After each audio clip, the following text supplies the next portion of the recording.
Líkaminn okkar Saga um systkinin Arnar og Elsu. Einu sinni voru tvö systkini, Arnar og Elsa. Þau voru 6 ára gömul og mjög forvitin um líkama sinn. Einn daginn þegar þau voru að skoða bók um líkamann kom mamma þeirra inn í herbergið. Mamma, af hverju er líkaminn okkar svona flókinn? Spurði Arnar og benti á myndina í bókinni. Mamma brosti og settist hjá þeim. Líkami okkar er eins og furðuleg og flott vél, sagði hún. Hvað vitið þið um líkamann ykkar? Elsa benti á höfuð sitt. Hér er höfuðið mitt, ég er með augu til að sjá, nef til að lykta og munn til að borða og tala. Rétt hjá þér, sagði mamma. Og hvað er inn í munninu þínum?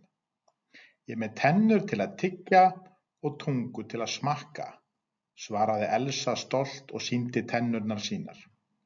En hvað með eyrun? Spurði mamma. Þau eru til að heyra, sagði Arnar og snerti eyrun sín. Og ég er með enni, höku og kinnar, bætti hann við og snerti andlitið sitt. Mamma tók bókina og sýndi þeim mynd af manneskju. Sjáu hér, við erum líka með háls sem tengir höfuðið við restina af líkamanum. Svo eru axlir og herðar, sagði hún og benti. Ég er með maga, hrópaði Elsa og klappaði á magann sinn. Og þar inn fer maturinn sem ég borða. Já, sagði mamma, og hér fyrir ofan magann er brjóstkassinn. Inn í brjóstkassanum eru lungun sem við öndum með og hjartað sem slær. Ég finn hjartað mitt slá, sagði Arnar og lagði hendina á brjóstið. Og þið eruð með bak, bætti mamma við. Það hjálpar ykkur að standa upprétt. Börnin stóðu upp og skoðuðu hendurnar sínar. Hendurnar eru með 5 fingur, sagði Arnar. Þumalfingur, vísifingur, langatöng, baugfingur og litlifingur. Og innri hluti handarinnar heitir lófi, en ytri hlutin heitir handarbak, útskýrði mamma. Ég get beygt olnbogann svona, sagði Elsa og sýndi.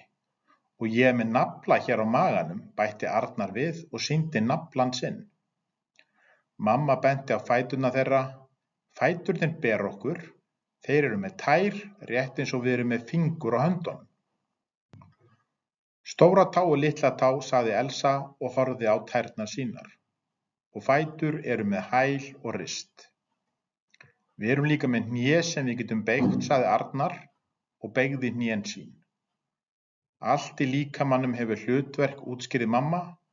Líkaminn okkar er dásamlegur og við þurfum að hugsa vel um hann. Hvernig hugsum við um líkama okkar? Spurði Elsa. Við borðum hollan mat. Við hreyfum okkur, bustum tennur og þvom okkur vel, svaraði mamma. Þannig höldum við líkamanum okkar heilbrigðum og sterkum.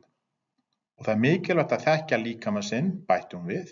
Sumir hlutir eru einkahlutar eins og typpi hjá strákum og píka hjá stelpum. Þetta eru hlutar sem eru undir nærfötum okkar og eru sérstakir. Já, kennarinn sagði okkur að við ættum að passa vel upp á einkahlutina okkar, sagði Arnar. Rétt hjá ykkur, sagði mamma og umlaði börnin sín. Líkaminn ykkar er ykkar og þið að vera stolt af honum eins og hann er.